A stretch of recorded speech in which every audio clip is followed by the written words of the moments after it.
Hello and welcome. My name is Ellen with Ellen Estelle, and today I'm going to be showing you how to sew Vogue V1697. This is a halter neck bias cut dress with bias binding around the neckline and the armhole, and it also has a diagonal line going from right under the bust all the way down to the bottom of your hip. And the back has a cowl neck and straps.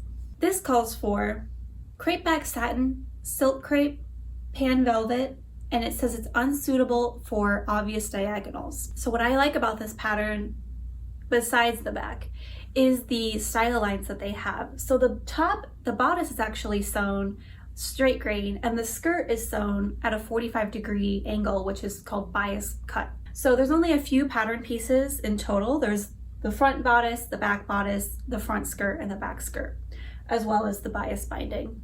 So in terms of sewing, it's actually pretty easy. It's only a few steps, but there is a little bit of trickiness with the technical difficulty of sewing on bias binding. The fabric that I'm using is a John Caldor silky satin fabric from Minerva.com. Like I said, the back is one of my favorite parts about this.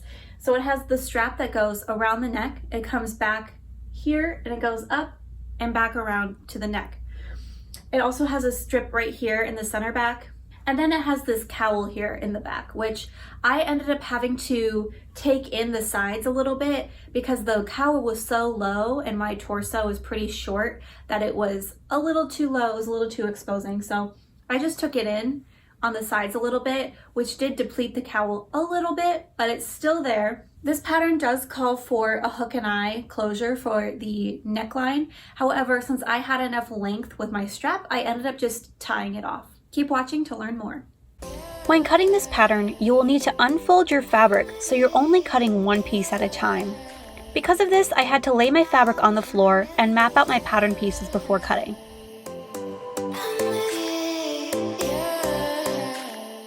The first step when sewing is to sew the darts on the front bodice like this.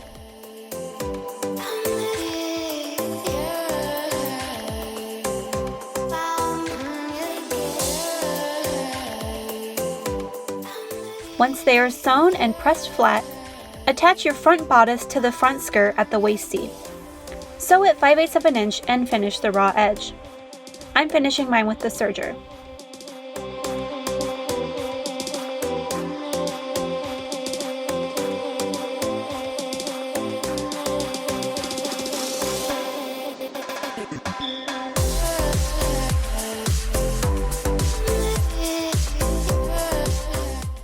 Now I'm going to attach my back bodice to my back skirt at the waist seam, same as I did with the front, and finish the raw edges.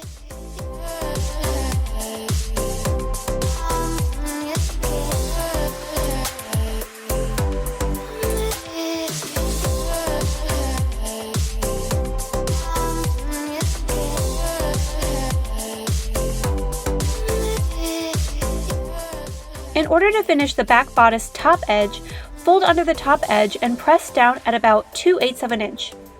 Stitch a basting stitch or the longest stitch length possible to hold down this edge.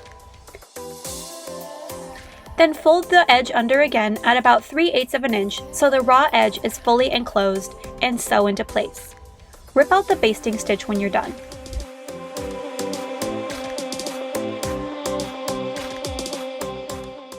Repeat these steps to the front neckline.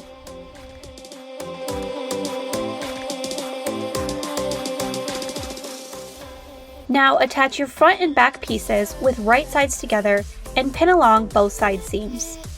Sew at 5/8 of an inch and finish the raw edges.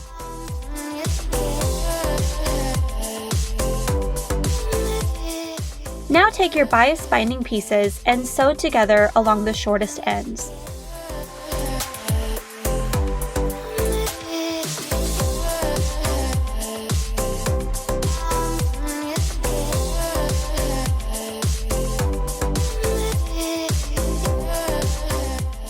Finish the raw edges and press.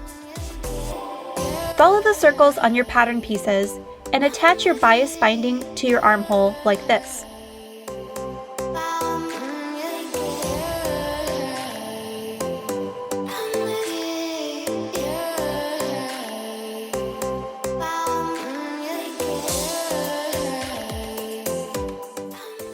sew down at about 3/8 of an inch. Then press in the raw edges of your binding evenly inward with wrong sides together using your iron. Fold the binding in half like so and pin or clip into place. Although the binding should be folded in half as evenly as possible, I like to make sure that the folded edge extends a little bit more around the armhole. That way I can make sure I catch it when I sew.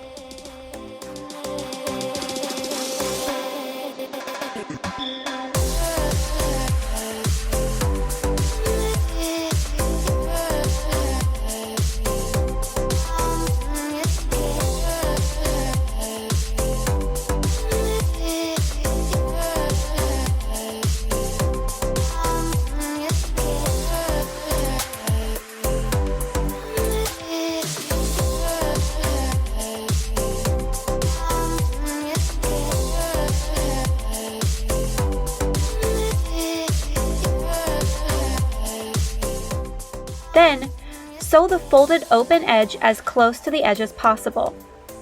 For a more professional look, sew with the fashion fabric turned up so that you can get a more even stitching line on the front around the armhole. This is where it's important to make sure you catch the bias binding edge underneath. Then press and fold the edges of pattern piece number 8, just like you did for the binding. Sew along the folded open edge as close as possible.